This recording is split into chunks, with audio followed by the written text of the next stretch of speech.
Hi friends, welcome back to my channel. ಹೇಗಿದ್ದೀರಾ ಎಲ್ಲರೂ ಚೆನ್ನಾಗಿದ್ದೀರಾ ಅಂತ ಅಂದ್ಕೊಳ್ತೀನಿ. ಸೊ ಇವತ್ತು ನಾನು ಸಂಜೆಯಿಂದ ವ್ಲಾಗ್ನ ಶುರು ಮಾಡ್ತಾಯಿದ್ದೀನಿ. ಇವಾಗ ನಾನು ಅಪ್ಪು ಹಾಗೆಯೇ ನನ್ನ ತಮ್ಮ 3 ಜನ ಕೂಡ ಒಂದು ಸ್ವಲ್ಪ ಹೊರಗಡೆ ಹೋಗಬೇಕಾಗಿತ್ತು ಅಂತ ಅಂದ್ಕೊಂಡು ಇವಾಗ ಹೊರಡ್ತಾ ಇದ್ದೀವಿ. ನನ್ನ ತಮ್ಮನಿಗೆ ಕಾಲ್ ಮಾಡಿದೆ, ಅವ್ನು ಇನ್ನೇನು ಬರ್ತೀನಿ ಅಂತ ಹೇಳ್ದ. ಇವಾಗ ಏನು ಕೆಲಸ, ಯಾಕೆ ಹೊರಗಡೆ ಹೋಗ್ತಾ ಇರೋದು ಅಂತ ಅಂದರೆ, ರೀಸೆಂಟಾಗಿ ನಾನು 2 ಬ್ಲೌಸ್ನ ಸ್ಟಿಚಿಂಗಿಗೆ ಅಂತ ಹೇಳಿ ಕೊಟ್ಟಿದ್ದೆ. ಸ್ವಲ್ಪ ಸ್ಟಿಚಿಂಗಲ್ಲಿ ಏನೋ ಪ್ರಾಬ್ಲಮ್ ಆಗಿದೆ ಅಂತ ಅನಿಸುತ್ತೆ, ಅಷ್ಟು ಕರೆಕ್ಟಾಗಿ ಸ್ಟಿಚಿಂಗ್ ಆಗಿಲ್ಲ. ಹಾಗಾಗಿ ಅದನ್ನು ತೊಗೊಂಡು ಬೊಟಿಕಿಗೆ ಹೋಗ್ತಾ ಇದ್ದೀನಿ. ಅದೇನಿದೆ ಆಲ್ಟ್ರೇಷನ್ಗೆ ಕೊಟ್ಬಿಟ್ಟು ಬರೋಣ ಅಂತ ಅಂದ್ಬಿಟ್ಟು. ಮತ್ತು ಈ ಒಂದು ಬ್ಲೌಸ್ ಏನಿದೆ ಅದನ್ನು ಸುಮಾರು ದಿನದಿಂದ ಅಂದ್ಕೊಳ್ತಾನೆ ಇದ್ದೀನಿ ಹೋಗೋಣ ಅಂತ ಅಂದ್ಬಿಟ್ಟು. ಬಟ್ ಬೊಟಿಕಲ್ಲಿ ಇದ್ದಾರಲ್ಲ ಓನರ್, ಅವ್ರಿಗೇನೋ ರೀಸೆಂಟಾಗಿ ಆಪ್ರೇಷನ್ ಆಗಿತ್ತಂತೆ. ಸೊ ಹಾಗಾಗಿ ಅವ್ರು ಹೇಳಿದ್ರು, ನಾನು ಬಂದಾಗ ತೊಗೊಂಡು ಬನ್ನಿ, ನಾನು ಅದೇನಿದೆ ನೋಡ್ಬಿಟ್ಟು ಮಾಡ್ಕೊಂಡು ಕೊಡ್ತೀನಿ ಅಂತ ಹೇಳಿದ್ರು. ಸೊ ಅವ್ರು ಬರೋವರೆಗೂ ನಾನು ಹೋಗೋದಕ್ಕೆ ಆಗಲಿಲ್ಲ. ಸುಮಾರು 1 ತಿಂಗಳು ಮೇಲೆ ಆಯಿತು ಅಂತ ಅಂದ್ಕೊಳ್ತೀನಿ. ಸೊ ನಾನು ಇವತ್ತು ಬೆಳಗ್ಗೆ ಕಾಲ್ ಮಾಡಿ ಕೇಳಿದಾಗ, ಹೌದು ನಾನು ಇವಾಗ ಬಂದಿದ್ದೀನಿ, ಬೊಟಿಕಲ್ಲಿದ್ದೀನಿ, ತೊಗೊಂಡು ಬನ್ನಿ ಅಂತ ಹೇಳಿದ್ರು. ಸರಿ ಅಂತ ತೊಗೊಂಡು ಹೋಗ್ತಾಯಿದ್ದೀನಿ ಇವಾಗ. ಹಾಗೆ ನಾಳೆ ಪೂಜೆಗೆ ಒಂದಷ್ಟು ಐಟಮ್ಸ್ ಎಲ್ಲ ಬೇಕಾಗಿತ್ತು, ಅದನ್ನು ಕೂಡ ತೊಗೊಂಬಂದ್ಬಿಡೋಣ ಅಂತ ಒಂದಷ್ಟು ಕೆಲಸಗಳನ್ನ ತಲೆಯಲ್ಲಿ ಇಟ್ಕೊಂಡು ಇವಾಗ ಹೋಗ್ತಾ ಇದ್ದೀನಿ. ಸೊ ಬನ್ನಿ ಇವತ್ತಿನ ಸಂಜೆ ವ್ಲಾಗ್ನ ಹಾಗೆ ಕಂಟಿನ್ಯೂ ಮಾಡ್ತೀನಿ. ಹೊಸದಾಗಿ ಯಾರು ನನ್ನ ಚಾನಲ್ನ ನೋಡ್ತಾ ಇದ್ದೀರಾ, ಮರಿದೆಲ್ಲ ನನ್ನ ಚಾನಲ್ನ ಸಬ್ಸ್ಕ್ರೈಬ್ ಮಾಡಿಕೊಂಡು ನೋಡಿ. ಈ ಒಂದು ವಿಡಿಯೋ ನಿಮಗೆ ಇಷ್ಟ ಆದರೆ ಲೈಕ್ ಮಾಡಿ, ಕಮೆಂಟ್ ಮಾಡಿ, ಶೇರ್ ಮಾಡಿ. ನಾನು ಮನೆ ಕ್ಲೀನಿಂಗ್ ಎಲ್ಲ ಏನಿದೆ ಅದನ್ನು ವ್ಲಾಗ್ ಮಾಡ್ಕೊಳ್ಳೋಣ ಅಂತ ಅಂದ್ಕೊಂಡೆ ಫ್ರೆಂಡ್ಸ್. ಬಟ್ ನಿಜವಾಗ್ಲೂ ನನಗೆ ಒಬ್ಬಳೇ ಕ್ಯಾಮ್ರಾನೂ ಕೂಡ ಸೆಟ್ ಮಾಡಿ ಮನೆ ಕೆಲಸ ಎಲ್ಲ ಏನು ಮಾಡ್ತೀನಿ ಅದೆಲ್ಲ ವ್ಲಾಗ್ ಮಾಡ್ಕೊಳ್ಳೋದಕ್ಕಾಗಲಿಲ್ಲ. ಜೊತೆಗೆ ನನಗೆ ಫಸ್ಟ್ ಕೆಲಸ ಮುಗಿಸ್ಕೊಂಬಿಟ್ರೆ ಸಾಕು, ಆಮೇಲೆ ನೋಡೋಣ ಬಿಡು ಸಪ್ರೇಟಾಗಿ ವ್ಲಾಗ್ ಮಾಡಿದ್ರೆ ಆಯಿತು ಅಂತ ಅಂದ್ಕೊಂಡೆ. ಜೊತೆಗೆ ಇವಾಗ ಇರೋ ಕೆಲಸದಲ್ಲಿ ನನಗೆ ವಿಡಿಯೋ ಮಾಡಿಕೊಂಡು ಕೆಲಸನೂ ಮಾಡಬೇಕು ಅಂತಂದರೆ ತುಂಬ ಕಷ್ಟ ಅಂತ ಅನ್ನಿಸ್ತಾ ಇತ್ತು. ಸೊ ನಾನೇನು ವ್ಲಾಗ್ ಅಂತೆಲ್ಲ ಏನೂ ಮಾಡ್ಕೊಳ್ಳಿಲ್ಲ. ಆಲ್ಮೋಸ್ಟ್ ಮನೆಯಲ್ಲಿ ಏನೆಲ್ಲ ಕೆಲಸಗಳನ್ನ ಕಂಪ್ಲೀಟ್ ಮಾಡ್ಕೊಳ್ಬೇಕು ಎಲ್ಲನೂ ಕೂಡ ಕಂಪ್ಲೀಟ್ ಮಾಡ್ಕೊಂಡಿದ್ದೀನಿ. ಇನ್ನು ಸಣ್ಣ ಪುಟ್ಟ ಬೆಡ್ಶೀಟ್ ಅದೆಲ್ಲ ಏನು ಚೇಂಜ್ ಮಾಡಬೇಕು, ಸೋಫಾ ಕವರ್ ಅದನ್ನೆಲ್ಲ ಏನು ವಾಶ್ಗೆ ಹಾಕಬೇಕು, ಈ ಥರದ್ದು ಮಾತ್ರನೇ ಇಟ್ಕೊಂಡಿದ್ದೀನಿ. ಆಲ್ಮೋಸ್ಟ್ ಡಸ್ಟಿಂಗ್ ಕೆಲಸ ಎಲ್ಲ ಕಂಪ್ಲೀಟ್ ಮಾಡಿಕೊಂಡೆ. ಸೊ ಹಬ್ಬಕ್ಕೆ ಈ ರೀತಿಯಾಗಿ ನಾನು ಮನೆಯಲ್ಲಿ ಪ್ರಿಪ್ರೇಷನ್ಸ್ನ ಮಾಡ್ಕೊಳ್ತಾ ಇದ್ದೀನಿ. ಹೊಸದಾಗಿ ಯಾರು ನನ್ನ ಚಾನಲ್ನ ನೋಡ್ತಾ ಇದ್ದೀರಾ, ಮರಿದೆಲ್ಲ ನನ್ನ ಯೂಟ್ಯೂಬ್ ಚಾನಲ್ನ ಸಬ್ಸ್ಕ್ರೈಬ್ ಮಾಡಿಕೊಂಡು ನೋಡಿ. ಈ ಒಂದು ವಿಡಿಯೋ ನಿಮಗೆ ಇಷ್ಟ ಆದರೆ ಲೈಕ್ ಮಾಡಿ, ಕಮೆಂಟ್ ಮಾಡಿ, ಶೇರ್ ಮಾಡಿ. ಸೊ ಸಂಜೆ ದೀಪ ಹಚ್ಚಬೇಕಾಗಿತ್ತು. ಸೊ ದೀಪ ಹಚ್ಚಿದ್ದು ಕೂಡ ಆಯಿತು. ಸೊ ದೇವ್ರ ಮನೆ ಸಾಮಾನೆಲ್ಲ ತೊಳೆದುಬಿಟ್ಟು ಬೆಳಗ್ಗೆ ಸಂಜೆ ಏನು ಪೂಜೆ ಮಾಡ್ತೀವಿ ಅಲ್ವಾ, ಆವಾಗ ಒಂದು ಸ್ವಲ್ಪ ದಿನ ಅಂದರೆ ಒಂದು 2-3 ದಿನ ಅಂತೂ ದೇವ್ರ ಮನೆ ತುಂಬ ಫ್ರೆಶ್ ಆಗಿ ಅನ್ನಿಸ್ತಾ ಇರುತ್ತೆ. ಸೊ ದೇವ್ರು ನೋಡೋದೇ ಒಂಥರ ಚೆಂದ ಅಂತ ಅನಿಸುತ್ತೆ. ಸೊ ಇವಾಗ ಬ್ಲೌಸ್ನ ತೊಗೊಂಡು ಹೋಗ್ತಾ ಇದ್ದೀನಿ. ಇದು ಆ್ಯಕ್ಚುಲಾಗಿ ವರ್ಕ್ ಬಂದುಬಿಟ್ಟು ಉಷಾಕ್ ಅವ್ರ ಮನೆ ಹತ್ರ ಮಾಡಿಸಿದ್ದು 350 ರುಪೀಸ್. ತುಂಬಾ ಚೆನ್ನಾಗಿ ವರ್ಕ್ ಮಾಡಿ ಕೊಟ್ಟಿದ್ದಾರೆ, ನೋಡ್ಬೋದು. ಹಾಗೆಯೇ ಇಲ್ಲಿ ನೋಡ್ಬೋದು ಕೈ ಹತ್ರ, ಸ್ಲೀವ್ಸ್ ಹತ್ರ ಕೂಡ ಅಷ್ಟೇ ತುಂಬಾ ಚೆನ್ನಾಗಿ ವರ್ಕ್ ಮಾಡಿದ್ದಾರೆ. ಸುಮ್ಮನೆ ಇರಪ್ಪು, ನೀನು ಏನಕ್ಕೆ ಹಿಂಗೆ ಆಡ್ತೀಯಾ? ಸಿಂಪಲ್ ಡಿಸೈನ್ ಅಲ್ವಾ, 350 ರುಪೀಸ್ ಆರಾಮಾಗಿ ಕೊಡ್ಬೋದು. ಹಾಗೆಯೇ ಸ್ಲೀವ್ ಹತ್ರ ಕೂಡ ಅಷ್ಟೇ ತುಂಬಾ ಚೆನ್ನಾಗಿ ವರ್ಕ್ ಮಾಡಿಕೊಟ್ಟಿದ್ದಾರೆ. ಮತ್ತು ಇಲ್ಲಿ ನೋಡ್ಬೋದು ಸ್ಟಿಚಿಂಗಲ್ಲೇ ಈ ರೀತಿ ಪೈಪಿಂಗ್ ಮಾಡಿದ್ದಾರೆ. ಬಟ್ ಸ್ವಲ್ಪ ಆಲ್ಟ್ರೇಷನ್ ಮಾಡೋದಕ್ಕಿದೆ, ಹಾಗಾಗಿ ಇದನ್ನು ತೊಗೊಂಡು ಹೋಗ್ತಾ ಇದ್ದೀನಿ. ಸೊ ವರ್ಕ್ನೇ ಬೇರೆ ಕಡೆ ನಾನು ಮಾಡಿಸಿದ್ದು, ಸ್ಟಿಚಿಂಗೇ ಬೇರೆ ಕಡೆ ಮಾಡಿಸಿದ್ದು. ಹಾಗೆಯೇ ಇನ್ನೊಂದು ಬ್ಲೌಸ್ ಬಂದು ಈ ಒಂದು ಬ್ಲೌಸ್. ಸೊ ಇದನ್ನು ಕೂಡ ಅಷ್ಟೇ ಹಾಗೆಯೇ ಏನು ಸ್ವಲ್ಪ ಆಲ್ಟ್ರೇಷನ್ ಇದೆ, ಅದನ್ನೆಲ್ಲ ಹೋಗಿ ಮಾಡಿಸ್ಕೊಂಬರೋಣ ಅಂತ ಅಂದ್ಬಿಟ್ಟು ತೊಗೊಂಡು ಹೋಗ್ತಾ ಇದ್ದೀನಿ. ಹಾಗೆಯೇ ನನ್ನ ತಂಗಿ ಬರ್ತಾ ಇದ್ದಾಳಂತೆ, ಅಪ್ಪುನ ಕರ್ಕೊಂಡು ಬಾ ಅಮ್ಮನ ಮನೆಗೆ ಅಂತ ಅಂದ್ಬಿಟ್ಟು ಹೇಳಿದ್ಲು. ಸರಿ ಅವನು ಕೂಡ ಕರ್ಕೊಂಡು ಹೋಗೋಣ ಅಂತ ಅಂದ್ಬಿಟ್ಟು ಇವಾಗ ಕರ್ಕೊಂಡು ಹೋಗ್ತಾ ಇದ್ದೀನಿ. ಸೊ ಅಲ್ಲಿ ಹೋದ್ಮೇಲೆ ಬ್ಲಾಗ್ನ ಕಂಟಿನ್ಯೂ ಮಾಡ್ತೀನಿ. ಸೊ ಬೊಟಿಕಿಗೆ ಹೋಗಿ ಬ್ಲೌಸ್ ಕೊಟ್ಟು ಆಮೇಲೆ ಅದೇನೆಲ್ಲ ತೊಗೊಂಬರ್ಬೇಕು ಎಲ್ಲನೂ ಕೂಡ ತೊಗೊಂಬಂದೆ. ಬಟ್ ಅವಾಗ ವ್ಲಾಗ್ ಏನೂ ಮಾಡ್ಕೊಳಕ್ಕಾಗಲಿಲ್ಲ. ನನ್ನ ತಂಗಿ ಕೂಡ ಬಂದಿದ್ಲು ಅಮ್ಮನ ಮನೆಗೆ. ಸೊ ಹೋಗಿ ಅವಳನ್ನೂ ಕೂಡ ಮಾತಾಡಿಸ್ಕೊಂಡು ಬಂದೆ. ಸೊ ನೆಕ್ಸ್ಟ್ ಡೇ ಮತ್ತೆ ನಾನು ವ್ಲಾಗ್ನ ಕಂಟಿನ್ಯೂ ಮಾಡ್ತಾಯಿದ್ದೀನಿ. ಮಧ್ಯಾಹ್ನ ನಾನು ಚಿಕನ್ ಗ್ರೇವಿ ಹಾಗೆಯೇ ಗೀ ರೈಸ್ನ ಮಾಡಿದೆ. ಸೊ ನಾನು ಯಾವ ರೀತಿ ಗೀ ರೈಸ್ ಹಾಗೆಯೇ ಚಿಕನ್ ಗ್ರೇವಿನ ಮಾಡ್ತೀನಿ ಅನ್ನೋದನ್ನು ನಿಮ್ಮ ಜೊತೆ ಶೇರ್ ಮಾಡ್ಕೊಳ್ತೀನಿ. ಕುಕ್ಕರಿಗೆ ಒಂದು ಸ್ವಲ್ಪ ಎಣ್ಣೆ ತುಪ್ಪನ ಹಾಕ್ಕೊಂಡು ಅದಕ್ಕೆ ಸೋಂಪು, ಪಲಾವ್ ಎಲೆ, ಚಕ್ಕೆ, ಲವಂಗ, ಅದಾದಮೇಲೆ ಪಲಾವ್ ಎಲೆನ ಹಾಕ್ಕೊಂಡು ಚೆನ್ನಾಗಿ ಫ್ರೈ ಮಾಡ್ಕೊಳ್ತಾ ಇದ್ದೀನಿ. ಸೊ ಆಲ್ಮೋಸ್ಟ್ ಪಲಾವ್ ಸಾಮಾನು ಮನೇಲಿ ಏನಿರುತ್ತೆ ಅದನ್ನು ಹಾಕ್ಕೊಳ್ತೀನಿ. ಅದಾದಮೇಲೆ ಕಟ್ ಮಾಡಿಟ್ಕೊಂಡಿರೋ ಈರುಳ್ಳಿ, ಹಸಿಮೆಣ್ಸಿನ್ಕಾಯಿನ ಹಾಕ್ಕೊಂಡು ಚೆನ್ನಾಗಿ ಫ್ರೈ ಮಾಡ್ಕೊಳ್ತಾ ಇದ್ದೀನಿ. ಇದಕ್ಕೆ ಒಂದು ಸ್ವಲ್ಪ ನಾನು ಕಸ್ತೂರಿ ಮೇಥಿನ ಕೂಡ ಆ್ಯಡ್ ಮಾಡ್ಕೊಂಡಿದ್ದೀನಿ. ಕಸ್ತೂರಿ ಮೇಥಿನ ಒಗ್ಗರಣೆಗೆ ಹಾಕ್ಕೊಂಡ್ರೆ ಅರೋಮಾ ತುಂಬಾ ಚೆನ್ನಾಗಿರುತ್ತೆ. ಸೊ ನನಗೆ ತುಂಬ ಇಷ್ಟ ಆಗುತ್ತೆ. ಸೊ ಇವಾಗ ಈರುಳ್ಳಿ ಹಾಗೆಯೇ ಹಸಿಮೆಣ್ಸಿನ್ಕಾಯಿನ ಒಂಚೂರು ಫ್ರೈ ಮಾಡಿಕೊಂಡು ಅದಕ್ಕೆ ನಾನು ಶುಂಠಿ ಬೆಳ್ಳುಳ್ಳಿ ಪೇಸ್ಟ್ನ ಹಾಕ್ಕೊಂಡು ಚೆನ್ನಾಗಿ ಫ್ರೈ ಮಾಡ್ಕೊಂಡಿದ್ದಾಯಿತು. ಇವಾಗ ಇದಕ್ಕೆ ನಾನು ಒಂದು ಸ್ವಲ್ಪ ಧನಿಯಾ ಪುಡಿ, ಒಂಚೂರು ಖಾರದ ಪುಡಿನ ಹಾಕ್ಕೊಳ್ತಾ ಇದ್ದೀನಿ. ಸೊ ಟೇಸ್ಟ್ ವೈಸು ಚೆನ್ನಾಗಿರುತ್ತೆ. ಸೊ ಒಬ್ಬೊಬ್ಬರು ಒಂದೊಂದು ರೀತಿಯಾಗಿ ಗೀ ರೈಸ್ ಮಾಡ್ತಾರೆ. ಸೊ ನಾನು ಈ ರೀತಿಯಾಗಿ ಮಾಡ್ಕೊಳ್ತೀನಿ. ಇಫ್ ಇನ್ ಕೇಸ್ ಗ್ರೇವಿ ಏನಾದರೂ ಖಾಲಿ ಆದರೂ ಕೂಡ ಗೀ ರೈಸ್ನ ನಾವು ಆರಾಮಾಗಿ ತಿನ್ಬೋದು, ಚೆನ್ನಾಗಿರುತ್ತೆ. ಬರೀ ಏನೋ ಗೀ ರೈಸ್ ತಿಂತಿದ್ದೀವಿ ಅನ್ನೋ ಥರ ಫೀಲ್ ಇರೋಲ್ಲ. ಸೊ ಟೇಸ್ಟ್ ವೈಸ್ ಇವನ್ ಅದನ್ನು ಕೂಡ ಮಾಡ್ಕೊಂಡಾಗ ಗ್ರೇವಿ ಒಟ್ಟಿಗೆ ಚೆನ್ನಾಗಿರುತ್ತೆ ಅನ್ನೋದಕ್ಕೋಸ್ಕರ ನಾನು ನನ್ನ ರೀತಿಯಲ್ಲಿ ಈ ರೀತಿ ಗೀ ರೈಸ್ನ ಮಾಡ್ಕೊಳ್ತೀನಿ. ಇವಾಗ ಒಂಚೂರು ಖಾರದ ಪುಡಿ ಮತ್ತು ಧನಿಯಾ ಪುಡಿನ ಏನು ಆ್ಯಡ್ ಮಾಡ್ಕೊಂಡಿದ್ದೆ ಅದನ್ನು ಒಂಚೂರು ಎಣ್ಣೆಯಲ್ಲಿ ಚೆನ್ನಾಗಿ ಫ್ರೈ ಮಾಡ್ಕೊಂಡಿದ್ದೆ ಆದಮೇಲೆ ನಾನು ಏನು ತೊಳೆದಿಟ್ಕೊಂಡಿದ್ದೆ ಅಕ್ಕಿನ ಕೂಡ ಆ್ಯಡ್ ಮಾಡ್ಕೊತೀನಿ. ಸೊ ಅಕ್ಕಿನ ಆ್ಯಡ್ ಮಾಡಿಕೊಂಡು ಒಂದು 2 ನಿಮಿಷ ಅದನ್ನು ಚೆನ್ನಾಗಿ ಮಿಕ್ಸ್ ಮಾಡ್ಕೊಳ್ತೀನಿ. ಅದಾದಮೇಲೆ ನಾನು ಏನು ಬಿಸಿ ಮಾಡಿ ಇಟ್ಕೊಂಡಿದ್ದೆ ನೀರನ್ನ ಆ್ಯಡ್ ಮಾಡ್ಕೊಳ್ತೀನಿ. ಇಫ್ ಇನ್ ಕೇಸ್ ಬಿಸಿ ಮಾಡಿಲ್ಲ ಅಂತ ಅಂದ್ರೂ ಪರವಾಗಿಲ್ಲ, ಮಾಮೂಲಿ ತಣ್ಣೀರನ್ನ ಆ್ಯಡ್ ಮಾಡಿಕೊಂಡ್ರು ಅದು ಕೂಡ ಚೆನ್ನಾಗೇ ಇರುತ್ತೆ. ಸೊ ಹೆಂಗಾಗುತ್ತೋ ಹಾಗೆ ನಾನಿಲ್ಲಿ ಒಂದು ಸ್ವಲ್ಪ ಬೆಚ್ಚಗಿರೋ ನೀರನ್ನ ಆ್ಯಡ್ ಮಾಡಿಕೊಂಡೆ.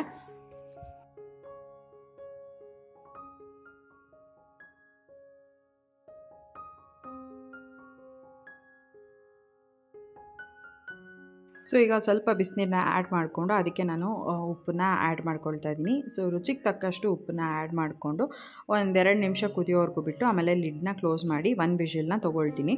ಇವಾಗ ನಾನು ನೆಕ್ಸ್ಟ್ ಗ್ರೇವಿ ಮಾಡೋದನ್ನು ಶೇರ್ ಮಾಡ್ಕೊಳ್ತಾ ಇದ್ದೀನಿ. ಸೊ ಇಲ್ಲಿ ನಾನು 1 kg ಚಿಕನಿಗೆ ಗ್ರೇವಿನ ಮಾಡ್ತಿರೋ ಅಂಥದ್ದು. ಸೊ ಅದಕ್ಕೆ ನಾನು 3 ಗೆಡ್ಡೆಯಷ್ಟು ಬೆಳ್ಳುಳ್ಳಿ ತೊಗೊಂಡಿದ್ದೀನಿ. ಅದಾದಮೇಲೆ 1 ಇಂಚಷ್ಟು ಶುಂಠಿ, ಆಮೇಲೆ ಒಂದು 10 ಹಸಿಮೆಣಸಿನ್ಕಾಯಿ ತೊಗೊಂಡಿದ್ದೀನಿ. ಒಂದು ದಪ್ಪ ಈರುಳ್ಳಿನ ತೊಗೊಂಡಿದ್ದೀನಿ. ಸೊ ಆ ಒಂದು ಈರುಳ್ಳಿನಲ್ಲಿ ಅರ್ಧ ನಾನು ಗ್ರೇವಿಗೆ ಹಾಕ್ಕೊಳ್ತಾ ಇದ್ದೀನಿ ಇಲ್ಲಿ ರುಬ್ಬೋದಕ್ಕೆ, ಇನ್ನು ಅರ್ಧ ಮಾಮೂಲಿ ನಾನು ಒಗ್ಗರಣೆಗೆ ಯೂಸ್ ಮಾಡ್ಕೊಳ್ತೀನಿ. ಇನ್ನು 1 ಈರುಳ್ಳಿನ ನಾನು ರುಬ್ಬೋದಕ್ಕೆ ಹಾಕ್ಕೊಳ್ತಾ ಇದ್ದೀನಿ. ಹಾಗೆಯೇ ಒಂದು ಸ್ವಲ್ಪ ಪೆಪ್ಪರ್ನ ಕೂಡ ಅಷ್ಟೇ ನನಗಿಲ್ಲಿ ಖಾರಕ್ಕೆ ಎಷ್ಟು ಬೇಕೋ ಅಷ್ಟು ನೋಡಿಕೊಂಡು ಹಾಕ್ಕೊಳ್ತೀನಿ. ಆಮೇಲೆ ಸೋಂಪನ್ನ ಕೂಡ ತೊಗೊಂಡಿದ್ದೀನಿ. ಆಮೇಲೆ 1 ಇಂಚಷ್ಟು ಚಕ್ಕೆನ ಕೂಡ ತೊಗೊಂಡಿದ್ದೀನಿ. ಸೊ ಆಮೇಲೆ ನಾವಿಲ್ಲಿ ಲವಂಗ ಬಂದು ನಾನಿಲ್ಲಿ ಒಂದು 5 ಲವಂಗನ ತೊಗೊಂಡಿದ್ದೀನಿ.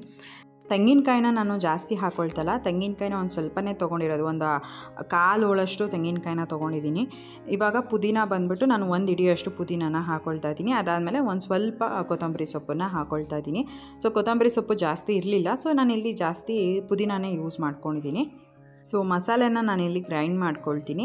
ಇವಾಗ ಒಂದು ಪಾತ್ರೆಗೆ ಒಂದು ಸ್ವಲ್ಪ ಎಣ್ಣೆನ ಹಾಕ್ಕೊಂಡು ಅದು ಸ್ವಲ್ಪ ಬಿಸಿ ಆದಮೇಲೆ ನಾನಿಲ್ಲಿ ಕಸ್ತೂರಿ ಮೇಥಿನ ಆ್ಯಡ್ ಮಾಡ್ಕೊಂಡಿದ್ದೀನಿ. ಆಮೇಲೆ ಕಟ್ ಮಾಡಿ ಇಟ್ಕೊಂಡಿರೋ ಈರುಳ್ಳಿನ ಕೂಡ ಹಾಕ್ಕೊಂಡು ಚೆನ್ನಾಗಿ ಫ್ರೈ ಮಾಡ್ಕೊಳ್ತೀನಿ. ಸೊ ಈರುಳ್ಳಿ ಚೆನ್ನಾಗಿ ಫ್ರೈ ಆದಮೇಲೆ ತೊಳೆದಿಟ್ಕೊಂಡಿರೋ ಚಿಕನ್ನ ಕೂಡ ಆ್ಯಡ್ ಮಾಡ್ಕೊಳ್ತಾ ಇದ್ದೀನಿ. ಚಿಕನ್ ಚೆನ್ನಾಗಿ ಫ್ರೈ ಆದಮೇಲೆ ನಾನು ಇದಕ್ಕೊಂದು ಸ್ವಲ್ಪ ಅರಿಶಿನ ಪುಡಿನ ಆ್ಯಡ್ ಮಾಡ್ಕೊಳ್ತಾ ಇದ್ದೀನಿ. ಸೊ ಅರಿಶಿನ ಪುಡಿ ಆ್ಯಡ್ ಮಾಡಿದ್ರೆ ಅದೊಂಥರ ಏನೋ ಚಿಕನ್ ಸ್ಮೆಲ್ ಬರುತ್ತಲ್ವ, ಹಸಿ ಸ್ಮೆಲ್ಲು. ಸೊ ಅದೆಲ್ಲ ಹೋಗುತ್ತೆ ಅನ್ನೋದಕ್ಕೋಸ್ಕರ ಒಂದು ಸ್ವಲ್ಪ ಅರಿಶಿನ ಪುಡಿನ ಆ್ಯಡ್ ಮಾಡಿಕೊಂಡು ಚೆನ್ನಾಗಿ ಮಿಕ್ಸ್ ಮಾಡ್ಕೊಳ್ತಾ ಇದ್ದೀನಿ. ಇದಕ್ಕೇ ನಾನು ಒಂದು ಸ್ವಲ್ಪ ಪುದೀನ ಸೊಪ್ಪಿತ್ತು ಅದನ್ನು ಕೂಡ ಹಾಕ್ಕೊಳ್ತಾ ಇದ್ದೀನಿ. ಸೊ ಪುದೀನ ಸೊಪ್ಪನ್ನು ಆ್ಯಡ್ ಮಾಡಿಕೊಂಡು ಅದನ್ನು 1-2 ನಿಮಿಷ ಚೆನ್ನಾಗಿ ಮಿಕ್ಸ್ ಮಾಡ್ಕೊಳ್ತಾ ಇದ್ದೀನಿ. ಇದಾದಮೇಲೆ ನಾನು ಧನಿಯಾ ಪುಡಿ ಏನಿರುತ್ತೆ, ಧನಿಯಾ ಪುಡಿ ಮತ್ತು ಒಂಚೂರು ಖಾರದ ಪುಡಿನ ಆ್ಯಡ್ ಮಾಡ್ಕೊಳ್ತೀನಿ. ಖಾರದ ಪುಡಿ ಆಪ್ಷನಲ್, ಇಲ್ಲಿ ಜಾಸ್ತಿ ಮೆಣಸಿನ್ಕಾಯಿ ಮತ್ತು ಮೆಣಸು ಇದನ್ನೆಲ್ಲ ಯೂಸ್ ಮಾಡಿರೋದ್ರಿಂದ ಖಾರ ಫ್ಲೇವರ್ ಸ್ವಲ್ಪ ಜಾಸ್ತಿ ಅಂತಲೇ ಅನ್ನಿಸ್ಬೋದು. ಸೊ ನಿಮಗೇನಾದರೂ ಖಾರ ಜಾಸ್ತಿ ಬೇಡ ಅಂತ ಅಂದಾಗ ನೀವು ಮೆಣಸಿನ್ಕಾಯಿ ಪುಡಿನ ಸ್ಕಿಪ್ ಮಾಡ್ಕೋಬೋದು. ಸೊ ನಾನಿಲ್ಲೊಂದು ಸ್ವಲ್ಪ ಆ್ಯಡ್ ಮಾಡ್ಕೊಳ್ತಾ ಇದ್ದೀನಿ, ಜಸ್ಟ್ ಒಂದು ಟೇಸ್ಟಿಗೆ ಅಷ್ಟೇನೆ. ಸೊ ಜಾಸ್ತಿ ಏನೂ ಆ್ಯಡ್ ಮಾಡ್ತಲ್ಲ. ಹಸಿ ಮೆಣಸಿನ್ಕಾಯಿ ಯೂಸ್ ಮಾಡಿರೋದ್ರಿಂದ ಖಾರ ಎಲ್ಲ ಚೆನ್ನಾಗೇ ಬರುತ್ತೆ, ಮತ್ತು ಮೆಣಸು ಕೂಡ ಯೂಸ್ ಮಾಡಿರ್ತೀವಲ್ವ, ಹಾಗಾಗಿ ಒಂದು ಚೂರು ನಾನು ಆ್ಯಡ್ ಮಾಡಿಕೊಂಡೆ ಅಷ್ಟೇನೆ. ಧನಿಯಾ ಪುಡಿ, ಖಾರದ ಪುಡಿ, ಅರಿಶಿನ ಎಲ್ಲ ಹಾಕಿದ್ಮೇಲೆ ಒಂದು 2 ನಿಮಿಷ ಹಾಗೆ ಬಿಟ್ಟು ಫ್ರೈ ಮಾಡಿದ್ಮೇಲೆ ನಾನು ಇವಾಗ ಏನು ರುಬ್ಬಿಟ್ಕೊಂಡಿದ್ದೆ ಮಸಾಲೆನ ಆ್ಯಡ್ ಮಾಡಿಕೊಂಡು ಚೆನ್ನಾಗಿ ಮಿಕ್ಸ್ ಮಾಡ್ಕೊಳ್ತೀನಿ ಫಸ್ಟ್ ಚಿಕನಿಗೆ. ಆಮೇಲೆ ಎಷ್ಟು ಬೇಕೋ ಅಷ್ಟು ಗ್ರೇವಿಗೆ ನೋಡಿಕೊಂಡು ನೀರನ್ನ ಕೂಡ ಆ್ಯಡ್ ಮಾಡ್ಕೊಳ್ಬೋದು. ನಾನಿಲ್ಲಿ ತಿಕ್ ಗ್ರೇವಿ ಏನೂ ಮಾಡ್ಕೊಳ್ತಾ ಇಲ್ಲ. ಸೊ ನಾರ್ಮಲಾಗಿ ಗೀ ರೈಸಿಗೆ ನಮಗೆ ಕಲಿಸ್ಕೊಂಡು ಊಟ ಮಾಡೋ ಅಷ್ಟು ತಿಕ್ಕಾಗಿದ್ದರೆ ಸಾಕು ಅಂತ ಅಂದ್ಬಿಟ್ಟು ನೋಡಿಕೊಂಡು ಒಂದು ಸ್ವಲ್ಪ ನೀರನ್ನ ಆ್ಯಡ್ ಮಾಡ್ಕೊಳ್ತಾ ಇದ್ದೀನಿ. ಸೊ ಒಂದ್ಸಲ ನೀಟಾಗೆಲ್ಲ ಮಿಕ್ಸ್ ಮಾಡಿಬಿಟ್ಟು ಇದಕ್ಕೆ ರುಚಿಗೆ ತಕ್ಕಷ್ಟು ಉಪ್ಪನ್ನ ಕೂಡ ಆ್ಯಡ್ ಮಾಡ್ಕೊಳ್ತಾ ಇದ್ದೀನಿ. ಯೂಶ್ವಲಾಗಿ ನಾನು ಏನಾದರೂ ಚಿಕನ್ ಐಟಮ್ ಮಾಡಬೇಕು ಅಂತಂದರೆ ಫಸ್ಟಿಗೆ ನನಗೆ ನೆನಪಾಗೋದು ಬಂದುಬಿಟ್ಟು ಬಿರಿಯಾನಿ, ಅದಾದಮೇಲೆ ಗೀ ರೈಸ್ ಮತ್ತು ಚಿಕನ್ ಗ್ರೇವಿ. ಸೊ ಈ ರೆಸಿಪಿ ನನಗೆ ಬೇಗನೆ ಆಗೋಗ್ಬಿಡುತ್ತೆ ಅಂತ ಅನಿಸುತ್ತೆ.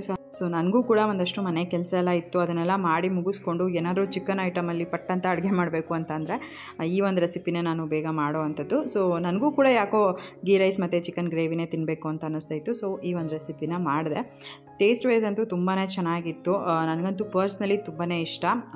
ಗೀ ರೈಸ್ ಜೊತೆ ಬಿಸಿ ಬಿಸಿಯಾದ ಚಿಕನ್ ಗ್ರೇವಿ ತುಂಬಾ ಚೆನ್ನಾಗಿತ್ತು. ಸೊ ನೀವು ಕೂಡ ಒಮ್ಮೆ ರೆಸಿಪಿನ ಟ್ರೈ ಮಾಡಿ, ನಿಮಗೂ ಕೂಡ ಇಷ್ಟ ಆಗುತ್ತೆ. ಸೊ ನೀವು ಕೂಡ ಇದೇ ರೀತಿ ಮಾಡ್ತೀರಾ ಅಂತ ನನ್ನ ಜೊತೆ ಕೂಡ ಕಮೆಂಟ್ ಸೆಕ್ಷನಲ್ಲಿ ಶೇರ್ ಮಾಡ್ಕೊಳ್ಳಿ. ಮತ್ತು ನಾನು ನೆಕ್ಸ್ಟ್ ಡೇ ವ್ಲಾಗ್ನ ಕಂಟಿನ್ಯೂ ಮಾಡ್ತಾಯಿದ್ದೀನಿ. ಇವತ್ತು ಜೀವನ್ನ ಹಾಸ್ಪಿಟಲ್ಗೆ ಕರ್ಕೊಂಡು ಹೋಗಬೇಕಾಗಿತ್ತು. ಸೊ ಡಾಕ್ಟರ್ ಹೇಳಿದ್ರು ಒಂದ್ಸಲ ಎಕ್ಸ್ರೇ ಮಾಡಿಸ್ಬಿಟ್ಟು ಅದೇನು ಕ್ಲಿಯರ್ ಆಗಿದೆಯಾ ನೋಡೋಣ, ಬೋನ್ ಫ್ರ್ಯಾಕ್ಚರ್ ಆಗಿತ್ತಲ್ವ ಅದು ಅಂತ ಹೇಳಿದರು. ಸೊ ಹಾಗಾಗಿ ಇವತ್ತು ಹಾಸ್ಪಿಟಲ್ಗೆ ಕರ್ಕೊಂಡು ಹೋಗ್ತಾಯಿದ್ದೀವಿ. ಆ್ಯಕ್ಚುಲಾಗಿ 2 ಡೇಸ್ ಬಿಫೋರೇ ಹೋಗಬೇಕಾಗಿತ್ತು, ಬಟ್ ಡಾಕ್ಟರ್ ಏನೋ ಇವಾಗ ಅವೈಲೇಬಲ್ ಇಲ್ಲ ಅಂತ ಹೇಳಿದರು. ಸೊ ಹಾಗಾಗಿ ನಾವು ವೆಡ್ನೆಸ್ಡೇ ಹಾಗೆ ಹಾಸ್ಪಿಟಲ್ಗೆ ಹೋಗ್ತಾಯಿದ್ದೀವಿ. ದೇವ್ರಿಗೆ ಹೇಗಿದ್ರೂ ಸಂಜೆ ಪೂಜೆ ಮಾಡಿಬಿಟ್ಟು ಹೋಗೋಣ ಅಂತ ಅಂದ್ಬಿಟ್ಟು ಇವಾಗ ಪೂಜೆ ಕೂಡ ಮಾಡ್ತಾಯಿದ್ದೀನಿ.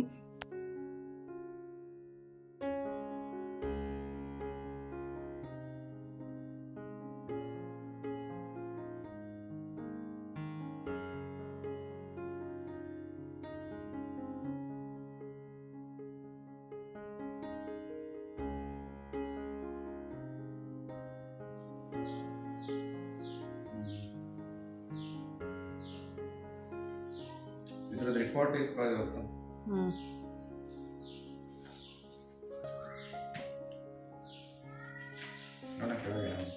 ಸೊ ಪೂಜೆ ಮಾಡಿದ್ದೆಲ್ಲ ಆಯಿತು. ಹಾಗೆಯೇ ಜೀವನ್ ಕೂಡ ಮೇಲ್ಗಡೆಯಿಂದ ಕೆಳಗಡೆ ಬಂದರು. ಅವ್ರೊಂದು ಸ್ವಲ್ಪ ಟೈಮ್ ತೊಗೊಳ್ತಾರೆ. ಇವಾಗ ಒಂದು ಫ್ಲೋರಿಂದ ಇನ್ನೊಂದು ಫ್ಲೋರಿಗೆ ಬರಬೇಕು ಅಂತಂದರೆ, ಸೊ ಅವರು ಬರೋ ಅಷ್ಟೊತ್ತಿಗೆ ನಾನು ಪೂಜೆ ಕೂಡ ಮಾಡಿ ಮುಗಿಸ್ಕೊಂಡೆ. ಇವಾಗ ಒಂದು ಸ್ವಲ್ಪ ಹೊತ್ತು ಕೂತ್ಕೊಂಡಿದ್ವಿ. ನಮ್ಮ ಅಪ್ಪನೂ ಕೂಡ ಬರ್ತೀನಿ ಅಂತ ಹೇಳಿದರು. ಇವಾಗ ಹಾಸ್ಪಿಟಲ್ಗೆಲ್ಲ ಹೋಗಬೇಕಾದ್ರೆ ಪಪ್ಪನೇ ಕರ್ಕೊಂಡು ಹೋಗ್ತಾರೆ. ಸೊ ಪಪ್ಪ ಕಾರ್ ತೊಗೊಂಡು ಬಂದು ಇಲ್ಲಿ ಮನೆ ಬಾಗಿಲು ಮುಂದೆ ನಿಲ್ಲಿಸ್ಕೊಂಡ್ರೆ ಜೀವನ ಅಷ್ಟೊತ್ತಿಗೆ ಕೆಳಗಡೆ ಇಳ್ದಿದ್ರೆ ಇನ್ನು ಹಾಸ್ಪಿಟ್ಲಿಗೆ ಹೋಗೋದಕ್ಕೆ ಹೆಲ್ಪ್ ಆಗುತ್ತೆ ಅಂತ ಸ್ವಲ್ಪ ಬೇಗನೆ ಹೋಗೋಣ ಅಂತ ಇವತ್ತು ಹೊರಡ್ತಾ ಇದ್ದೀವಿ. ಯೂಶ್ವಲಾಗಿ ನಾವು ಡಾಕ್ಟರ್ ನಮಗೆ ಅಪಾಯಿಂಟ್ಮೆಂಟ್ ಕೊಟ್ಟಿರೋದು ಬಂದು 7 ಗಂಟೆಗೆ, ಬಟ್ ನಾವು 6 ಗಂಟೆಗೆಲ್ಲ ಹಾಸ್ಪಿಟಲಲ್ಲಿ ಇರ್ತೀವಿ.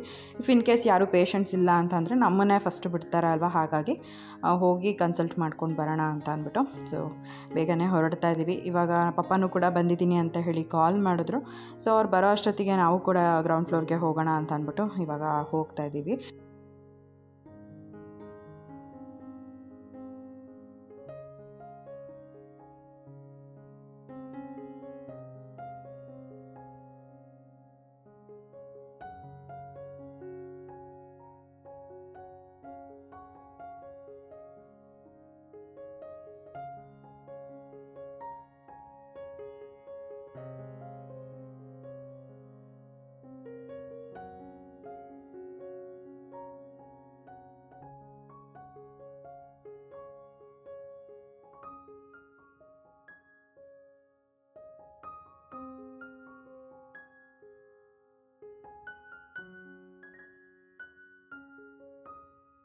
ಬಾ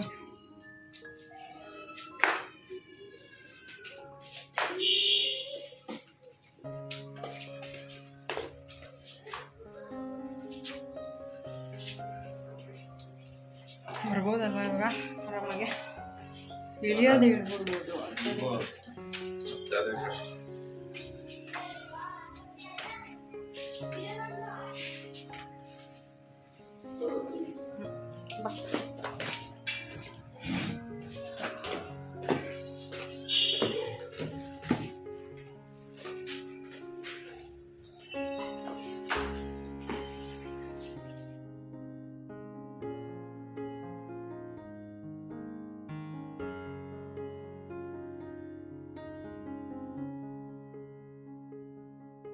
ಸೊ ಹಾಸ್ಪಿಟಲ್ಗೆ ಬಂದ್ವಿ. ಅದೇನು POP ಎಲ್ಲ ಹಾಕಿದ್ರು ಅದನ್ನೆಲ್ಲ ರಿಮೂವ್ ಮಾಡಿದ್ರು. ಸೊ ನೋಡ್ಬೋದು ಗಾಯ ಅದೇನಿದೆ ಅದು ಆಲ್ಮೋಸ್ಟ್ ಈ ರೀತಿಯಾಗಿ ಡ್ರೈ ಆಗಿದೆ.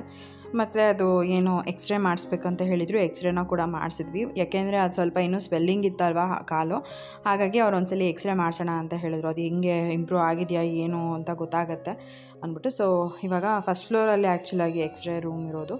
ಸೊ ಇವಾಗ ಅಲ್ಲಿ ಕರ್ಕೊಂಡು ಹೋಗ್ತಾ ಇದ್ದಾರೆ. ಅದು ಕಾಲು ನೋಡ್ಬೋದು ಸ್ವಲ್ಪ ಸ್ವೆಲ್ಲಿಂಗ್ ಇದೆ.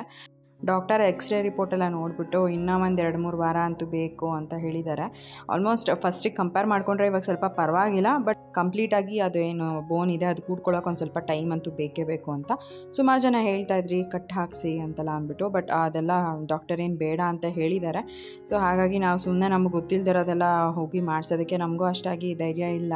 ಸದ್ಯಕ್ಕೆ ಇವಾಗ ಡಾಕ್ಟರ್ ಹೇಳಿರೋ ಪ್ರಕಾರ ಒಂದು 2-3 ವಾರ ಅಂತ ಹೇಳಿದ್ದಾರೆ ಅಲ್ವಾ. ಇಷ್ಟೇ ದಿನ ನೋಡಿದ್ದೀವಿ, ಇನ್ನು ಒಂದು 2-3 ವಾರದಲ್ಲಿ ಏನಕ್ಕೆ ಅದು ಇದು ಅಂತ ಹೋಗೋದು ಅಂದ್ಬಿಟ್ಟು ಅಷ್ಟೇನೆ. ಸೊ ಇಷ್ಟೇ ಫ್ರೆಂಡ್ಸ್, ಈ ರೀತಿ ಇದ್ದಾರೆ ಜೀವನ. ಸ್ವಲ್ಪ ಇವಾಗ ಫಸ್ಟಿಗೆ ಕಂಪೇರ್ ಮಾಡಿಕೊಂಡ್ರೆ ಪರವಾಗಿಲ್ಲ. ಸ್ವಲ್ಪ ಹಿಂಗೆ ಮೇಲೇ ಹತ್ತೋದು ಇಳಿಯೋದು ಎಲ್ಲ ಸ್ವಲ್ಪ ಕಷ್ಟ, ನಿಮಗೆ ಗೊತ್ತಿರುತ್ತೆ. ಯಾರಿಗಾದ್ರೂ ಫ್ರ್ಯಾಕ್ಚರ್ ಆಗಿದಾಗ ಅವ್ರ ಕಷ್ಟ ಅವರಿಗೆ ಗೊತ್ತು. ನಾನು ಎಷ್ಟು ಸಪೋರ್ಟ್ ಮಾಡಬೇಕು ಅಷ್ಟು ಮಾಡ್ತೀನಿ. ಬಟ್ ಈ ಥರ ಮೆಟ್ಲೆಲ್ಲ ಹತ್ತವಾಗ ಅವರು ಹೇಳ್ತಾರೆ ಬೇಡ ನಾನೇ ಹತ್ಕೊಂಡು ಹೋಗ್ತೀನಿ ಅಂತ ಅಂದ್ಬಿಟ್ಟು. ಸೊ ಇಷ್ಟ ಈ ರೀತಿಯಾಗಿ ಒಂದು ಸ್ವಲ್ಪ ಟ್ರೈ ಮಾಡ್ತಾಯಿದ್ದಾರೆ. ಹಾಗೆಯೇ ಇವತ್ತಿನ ವ್ಲಾಗ್ನ ಕೂಡ ನಾನು ಇಲ್ಲಿಗೆ ಎಂಡ್ ಮಾಡ್ತೀನಿ. ಇವತ್ತಿನ ಈ ಒಂದು ವ್ಲಾಗ್ ನಿಮ್ಗೆ ಇಷ್ಟ ಆಗಿದ್ರೆ ಲೈಕ್ ಮಾಡಿ, ಕಮೆಂಟ್ ಮಾಡಿ, ಶೇರ್ ಮಾಡಿ. ಇನ್ನೂ ಯಾರು ನನ್ನ ಯೂಟ್ಯೂಬ್ ಚಾನಲ್ನ ಸಬ್ಸ್ಕ್ರೈಬ್ ಮಾಡ್ಕೊಳ್ದೆಲ್ಲ ನೋಡ್ತಾ ಇದ್ದೀರಾ, ದಯವಿಟ್ಟು ನನ್ನ ಯೂಟ್ಯೂಬ್ ಚಾನಲ್ನ ಸಬ್ಸ್ಕ್ರೈಬ್ ಮಾಡ್ಕೊಂಡು ನೋಡಿ. ಸಿಗೋಣ ಮುಂದಿನ ವೀಡಿಯೋನಲ್ಲಿ. Thanks for watching. ಬಾಯ್.